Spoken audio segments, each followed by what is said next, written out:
All the meetings order. First thing on the agenda is minutes of the July meeting, need to be approved. We'll approve them. Motion to approve. Move. I'm second, all in favor. You're the one that really knows. I wasn't here. I thought I watched it. So it looked right. Yeah. And, Did you watch it? oh yeah. Look at you. How many mistakes did we make? Yeah. Okay, financial report and register of claims. Okay, so for the month of July, our income was $48,842.80, bringing our year-to-date to $567,467.37. That puts us just under 68% of our budget. I'm not following. Oh, there. Page 6. Gotcha. Page 6 is just where I have to put the Summary. monthly, and then 2 and 3 Yeah. are all the more defined out Yeah. or broken out, I guess. And then the claims is on page 4. All the stuff you said this earlier. All the good stuff. I didn't see anything on the register that seemed out of normal or too aggressively unaware of. We got the Stevenson and the Vondasaur's invoices that we talked about last month. Is that sludge, is that higher? No, Has it gone up on us already? no, it's the same rate. Okay. That's pretty impressive considering everything else is going on. Yeah, it was 5 cents. 5 cents a gallon. Yeah.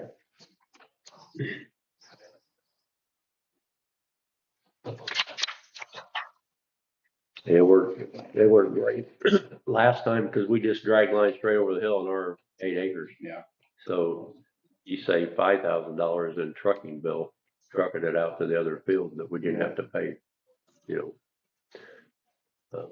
This fall, when all the leaves are down, I'd like to survey that bottom 8 acres and see if there's any possibility of taking some trees out, going backwards and squeezing another acre or 2 of farmland that we could nice sludge on if we're able to do it that way now. Yeah. That'd be, you know, we didn't have that as an option before. Then Mark come up and said, well, I'm done with everybody else. I could do that now. I got time, you know, so Yeah. it worked great Yeah. for all everything, you know, coordinating. Because I didn't have to coordinate all those different people. I could just one person, you know. Yeah. So Yeah. well, look at it. Yeah. Anyway, you know, Sounds good. I've walked it a long time ago, but you know, it goes up and down different places, but as long as you can control the erosion, still go knife it in and plant hay, grass, Yeah. it'd be fine, you know. Yeah. So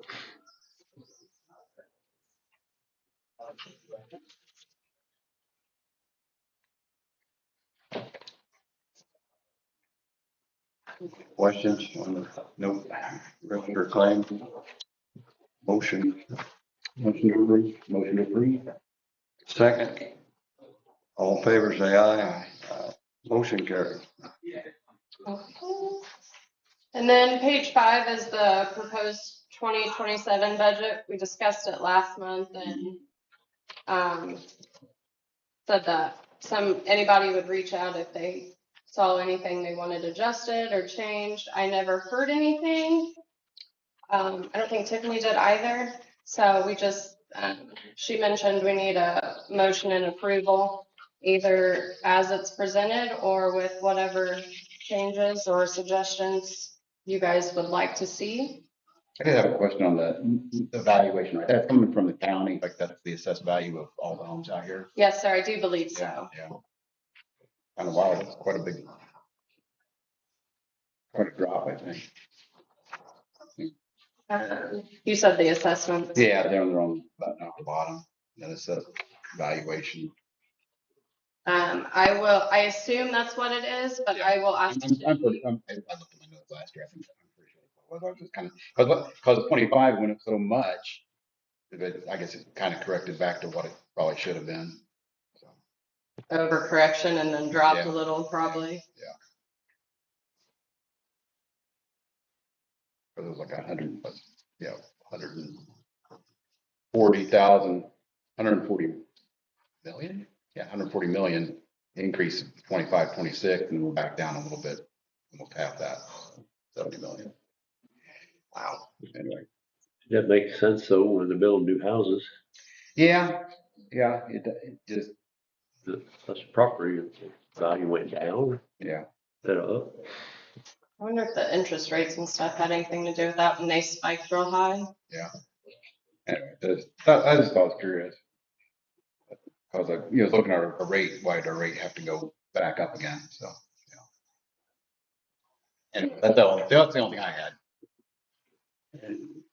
Anybody else? Motion to approve.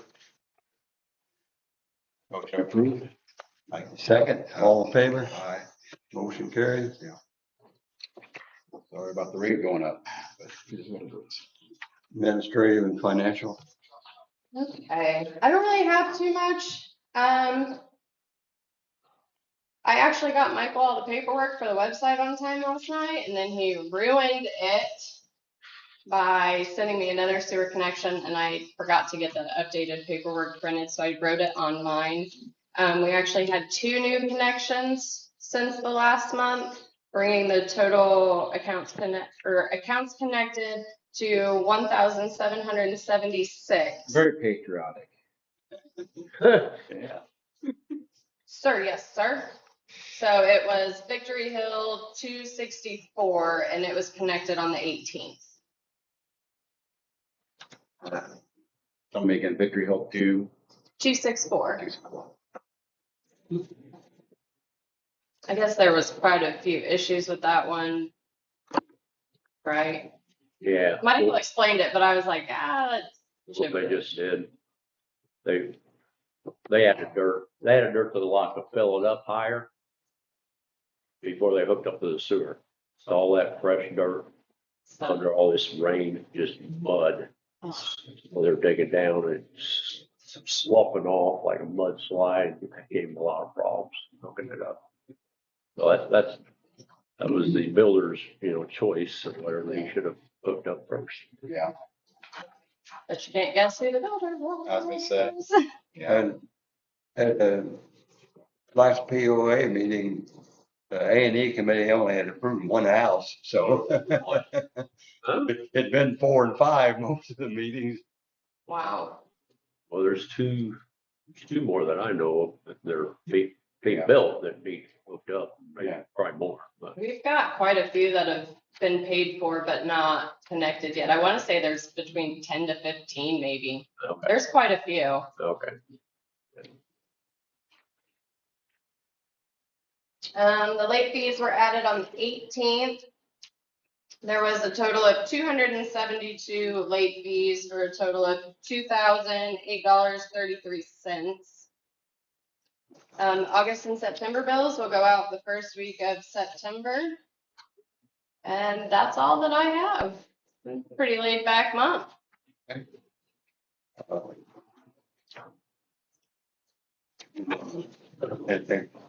I hadn't read it. I haven't read it yet either.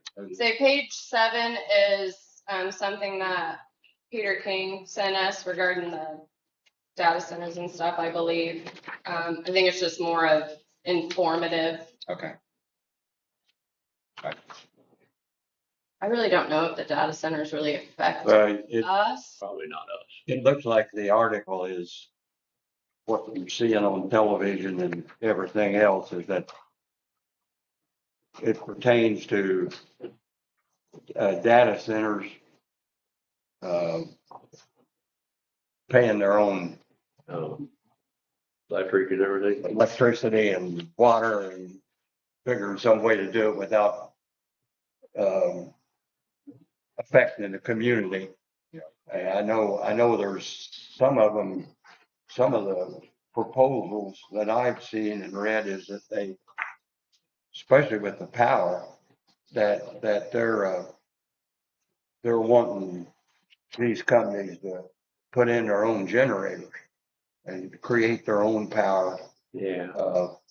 even to the point that they're in some states and in some areas, even to the point that they're asking them to be a good community member and put in more power generators and what they need and be able to feed the community. Yeah. With the overflow of their power. So, the things, you know, a lot of the states have put moratoriums on any building any data centers. So they can decide exactly how it is going to affect them and not try to fill a hole in after it's dug. Right. Yeah. Right. I think for me, I think the biggest thing I'm worried about is that if they would come in and suck our water out, you know? Yeah, Not that we're in the water business, but yeah, it's like, because what, there was it was unrelated, but somewhere, there was a fish farm in northern Ohio that basically went in and they had to get a permit and they were able to take so many gallons of aquifer out, which they went bankrupt eventually, but it was interesting to me, but that's really why they chose that location, because they could just be ineffective with how they use water. And it's like, so it's like, we're not careful. We don't want to be those people. Yeah. We don't want to watch it, make sure that we're not just a place preferred because we are not conservation minded, I guess. Yeah.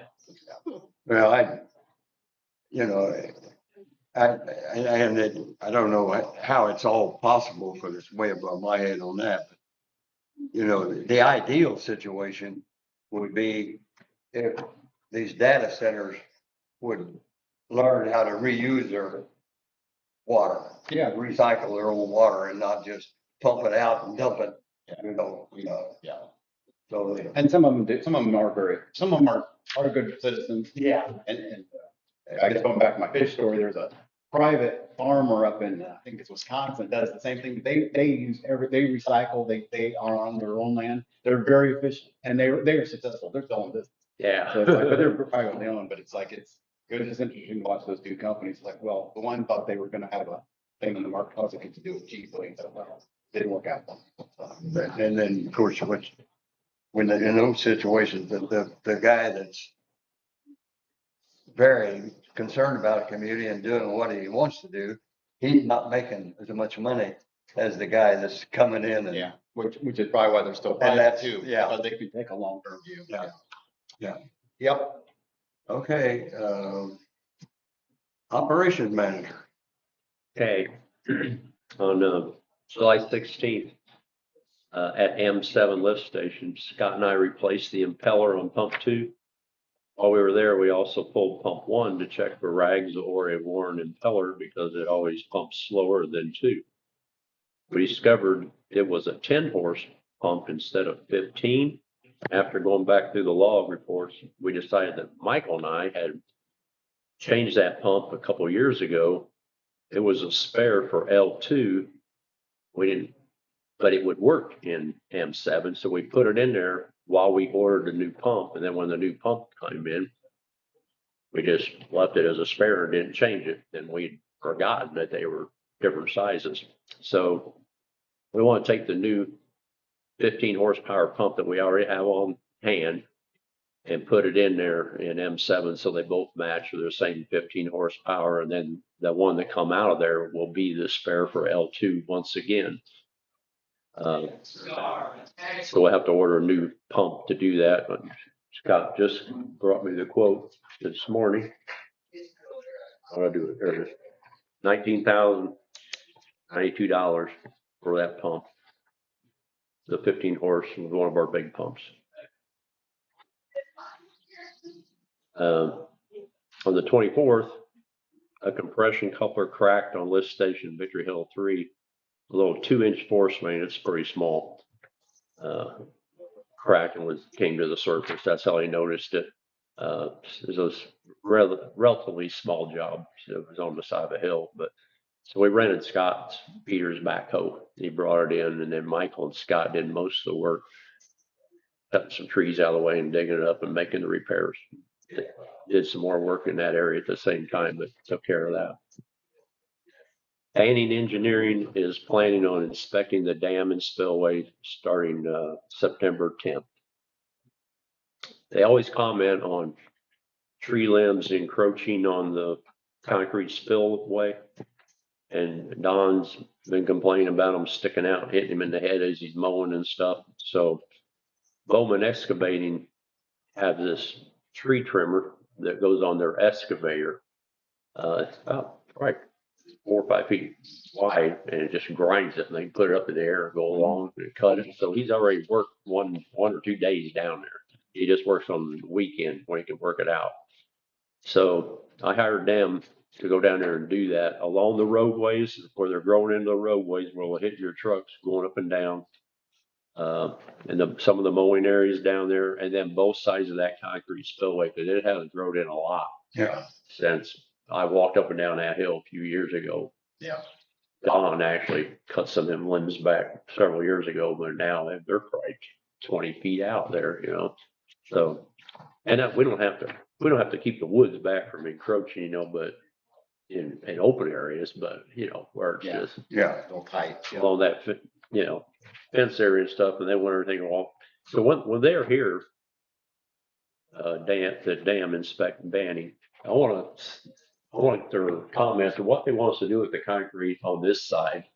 Where it goes down, it's kind of in the shade, it's broken up more, and I want to get a good answer from him this time. What he wants to do to fix that, you know, because there's a groundhog living under it Yeah. and stuff like that. We need to do something with it, whether report or what. Well, I asked him a year ago, we talked about removing the one down below just for safety. Yeah. He said, no, don't do that. Leave that there. So we'll see what they say this year. And also in the past, the emergency spillway, which is all flat out there, they mentioned like there's clover growing there instead of grass. So I'm assuming they think the roots aren't deep enough or something, where they want more grass in there and less broadleaves. We need to nail them down on that too, because I don't look at that as a real high concern. But so when they come look at that, we're going to look at that also, because Scott can spray and burn off some of that and get some kind of seeder and drill in there and try to drill in grass again. But I decided not to do it before they show up. Yeah. Because we may do a spot and then they're talking about a spot over on the other side or something. Yeah. You know? And actually, with the chemicals they've got now, the clover's fairly easy to control if you spray a couple of times a year. Yeah, and not hurt the grass. Yeah. Yeah, so they've always mentioned on the report, you know, I don't think it's a big deal, but Well, it, and we all know that the inspector that comes out is going to justify his existence. So he's going to find something to Yeah. write about. yeah, and that goes into my next one. Okay. It's like, we had an IDEM inspection on August 5th. Yeah. And everything was rated satisfactory except 2 marginals, which was an ongoing infiltration into the collection system when it rains, which everybody fights. Every system fights that constantly. And then the second one was the incubation time on the Call E. coli testing method. I was told the E. coli testing is a 24-hour test. And you could take it out an hour before or an hour after and you'd be okay. I've been doing it that way for 20 years. The inspector said with the Call Alert test method, it's exactly 24 hours or 4 hours past. And I said, I didn't know that. And she said, yeah, I just found out last month. So I got a marginal for it. Yeah. Because sometimes I took it an hour early, you know. Yeah.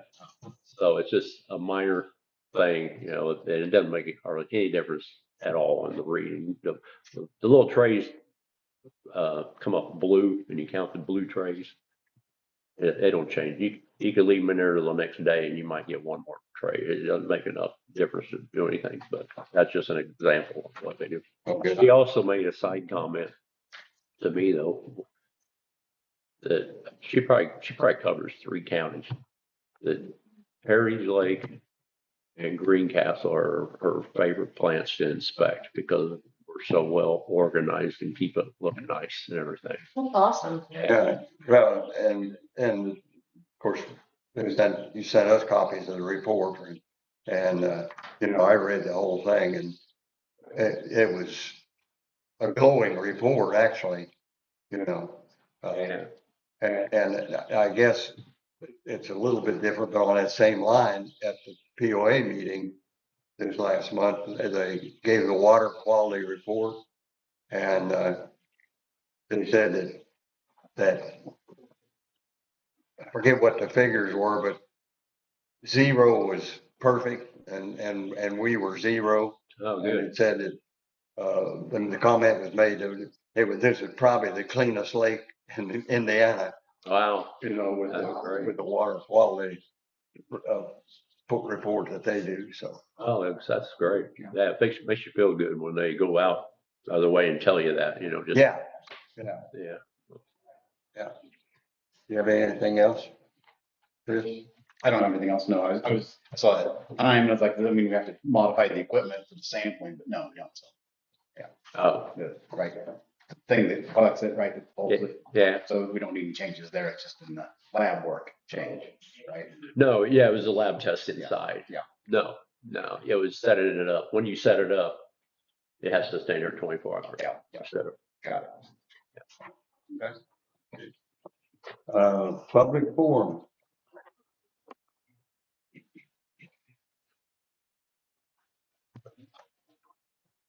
Yeah, last meeting I talked about, about the board getting together and creating a permanent green space of the 110 lots that they own. And I thought this month might be good to give you a visual idea of where those lots are located. And you can see there's a big cluster of lots around Gettysburg, Jefferson Valley, Victory Hills, Patriots Landing, and a few up in Lincoln Hills. I'll just turn it around so the audience can see it. I don't know if the board has given any more consideration to it, but I certainly would again encourage them to give consideration. And I don't know if you don't object, what I'd like to do is to share your email address with the community so they could say their voice in terms of making this permanent green space. So, Yeah, my email's posted, I think. no problem at all. And I will tell you, Tom, that the board had not done anything about it because Chris has been I was having on treatment. and Chris. Billy Chris has been having cancer treatments and is now on vacation. And I wasn't going to do anything till we had a full board to sit down and talk. That's understandable. Just for your reference, this is what I'll share with our audience, indicating that Jefferson Valley is Chris's representation, Patriots Landing and Gettysburg is Dwayne's area of representation, and Mill Springs and Lincoln Hills is Chris's. And I'll just show the audience, if the audience cannot read this, they're more than welcome to contact me at my email and I'll give them a printed copy. That's Thomas.Novak.SR@gmail.com. Again, I just thought this visual is a good picture of where those lots are located. Yep. And you'll see there in Gettysburg alone, for your information and also the audience's, there's 41 parcels of property that would make a great effort in containing this flux of houses and muddy slips, a habitat for our animals, deer, muskrat, raccoons. I know you want to get rid of the groundhogs, but that's understandable. Down in Jefferson Valley, you have 25 parcels. In Victory Hills, 22 parcels. And as I indicated, Lincoln Hills has the only 13. Probably Mill Springs has the least amount with only 5. So it's something to consider. And if the audience would like to, again, contact your representative. As you noticed on the sheet, again, the representative for Jefferson Valley and Victory Hills is Chris Schaefer. The representative for Patriots Landing and Gettysburg is Dwayne.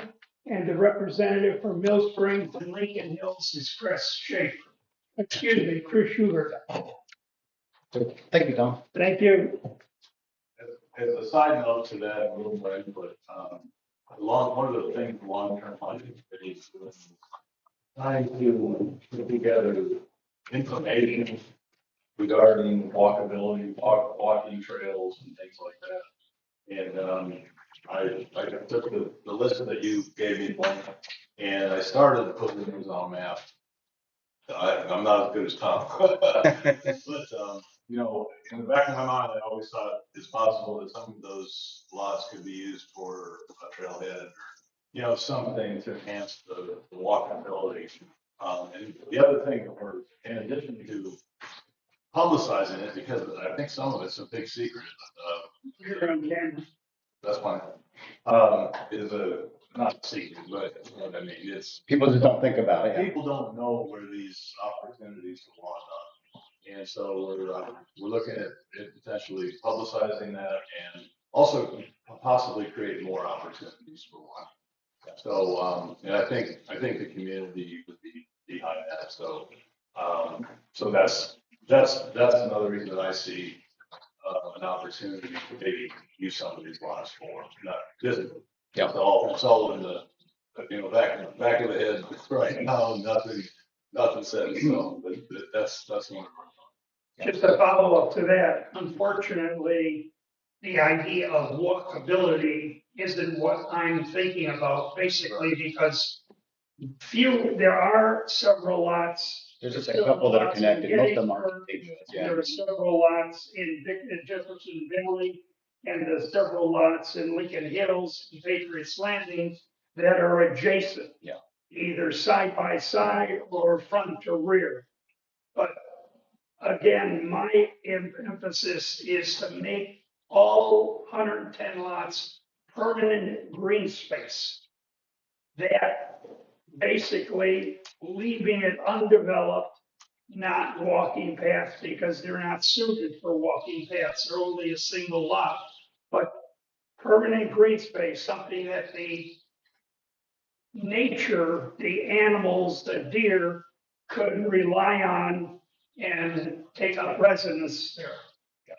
That's what I'm looking to accomplish. Yeah, I'm looking forward to discussion. My only comment is the common areas are set up for that. You know, these were originally platted as lots to be single family homes. The fact that we own them was kind of a byproduct of this, the history of Heritage Lake and people not paying their taxes. So that's kind of where my head is. I don't really think that. My bigger concern is ongoing maintenance, because kind of like what we have now, right? We own them. Sewer people really don't need to be paying for trees to be cut down on lots we own. That's not really what they signed up for. But I'm not opposed to green space at all. I mean, I'd like more of it too. As I presented in the report, and I'm sure they sent your copy, if the Conservancy would make those into permanent green space, then there are several different locations where you can apply for grants that would give you the money to maintain those lots. So it wouldn't cost the Conservancy anything except maybe the time and the effort to apply for the grants. And as I indicated last meeting, I would be more than happy to help write those grants if the Conservancy decides to make those 110 lots permanent green space. Because there are several opportunities out there for that particular thing. I know the Putnam County Community Foundation has information regarding where you could apply.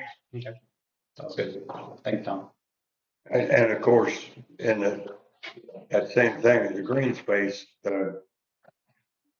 those lots are green space now, basically, because we're not doing anything with them, and the way we've got the restrictive control put up on how we sell them, then those lots can only be sold to an adjacent property owner without the ability to build a dwelling on it. They could put a garage on it, but so basically, We restricted as much as we can at this point. Right. Yeah, the only issue, not the only observation that I would have is, I don't believe those, what you call restrictions that you have put on the sale, they've never been legally tested.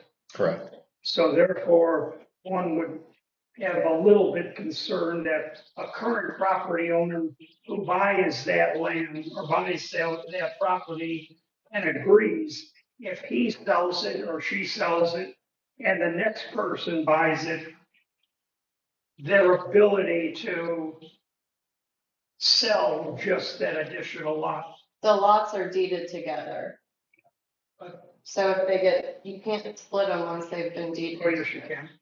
Oh, yes, you can. I was gonna say, the lot next to me, well, this is a history lesson, but It's a kind good of, example, I was gonna say, perfect example. yeah, I mean, that's, Oh, yeah, the problem was they were never deeded together. That's the failure of the POA and the building committee, in my opinion, is the house that's going in, that Ratcliffe's building on that lot was a split lot. It was, the house in front of it was built originally, and when, Rosie Zellers, when Rosie Zellers sold the lot, Arlene and Richmond and she were friends, and Arlene had used that back half lot as, to burn and build and things like that on her lot. So she sold the back half of that lot to Arlene. Arlene passed away last year. When the lot got sold, this guy built a house on it, and the POA and the building committee didn't think that was a problem. So there you go. We're only as strong as what we enforce. So. well, the restrictions, I guess the best way to say it, with the way we've got our lot set up now, this wasn't something that we just pulled out of the air. This was set up by our attorney. I'm not saying that some other attorney couldn't sue, but it's not, I guess I would have to say, to the best ability of our attorney. That's the way the restrictions were set up and the guidelines from him as to how to deed together, and the deeded together is worded that carries over to the next property owner. And to that end, I mean, the POA is given a lot of latitude, right? When I talked to an attorney about it, they said, basically, yeah, I'm right, I'm reading it correctly on our rules and things, but if I were to fight it, I'd probably lose it, because HOA has, authority to manage how they want to manage. So, wasting money doing that. And the other thing is, it doesn't really bother me if there's a thing there. It bothers me if the rules weren't being followed. So, but if they're not followed, that's the way it goes. That's for sure. Yeah, but But we've done as much as we can do legally, and I would say I would challenge that, because that's not what we sold it for, or the intent, because we're not getting market value for these lots. We are giving them, going, hey, it's a restriction, so it's less value, but it is worth it to us to get it off to a private ownership, because then they pay POA dues, they pay taxes. We don't have to manage trees. It's kind of a win for the community, a win for the property owners. My own thing going forward, where my head is, I think some adjacent property owners kind of realize that they don't have to buy anything to kind of have control over it and kind of leave that responsibility to us. And I would kind of like to see them open up, I'll say it right now. The thing I would like to discuss is selling restricted lots to non-adjacent property owners. So that somebody that had like a house and wanted somebody else to come and use their property, they would be property owners, but it wouldn't have, it might have more impact on the lake because boats and things like that could be registered, but it wouldn't be a house. They couldn't build anything on it. It would be a totally unbuildable lot because it's not an adjacent property. So. See a bunch of tents. No, set no, up no, on- no, that's against POA rules. You can't put a camper, you can't put tents on it. No, that's against the rules now. So, I didn't basically know. you'd have an empty lot that's somebody else controls, somebody else manages. So, Well, and, along that line for a number of years, we wouldn't sell any lots. right. We said, we sold some to developers, then we quit. We weren't selling lots. Then our thinking at that point in time was you've got 110 lots that are sitting here that not getting any county taxes off of them. The POA is not getting their assessment off of them. So we said, well, and we'd had a couple of people come to us and ask if they could buy the lot next to them. So we thought, well, now wait a minute, if we put this, deed them together, then the POA regulations didn't come in that they can't build another house on it. They can build a garage on it, put the kids' place sets on it or whatever they want to do. It's their lot at that point in time. But also that lot comes back on the tax rolls and comes back into the POA assessment, which was our talking of, was trying to get more of these lots that weren't doing their county duty, I guess, of having taxes on them because we don't have to pay taxes on them. And we don't have to pay the POA assessment on them. I understand that logic. I just would have to say, with the new houses that have been built, probably within the last 2 years, close to 200. I haven't seen my assessments go down. They've gone up. I haven't seen my property taxes go down. They've gone up. So it doesn't seem like those 200 additional tax properties or assessments have really helped the community. I really believe that many of our audience look down here for the openness, the green space, nature, the trees, the animals, even though people complain about the deer. My wife complains about the deer too. I feed them. So maybe that's my problem. I won't tell her, oh, if you listen, she'll hear. It's recorded now, Bob. Oh, I'm sorry. Maybe that'll take a place. I'm just asking for it to be considered. Oh, yeah. Yeah, thank you. And it will be considered when we get a full board. I've made, Yeah, and I don't think we're gonna do anything quickly. I mean, there's no rush on our part. No. So, yeah, getting community input is important and, making a good decision for the long term. and I will tell you right now, from my part of it, if we sit down and then decide to investigate this deeply, our attorney will be involved also. Yeah, I'd be more than happy to give him the legal references that I located when I produced the document that I handed the board last week. Okay. Be more than happy to give him those citations. Okay. Anybody else have anything? Motion to adjourn. Second? Have a Thank good you. day. You too. Thank you.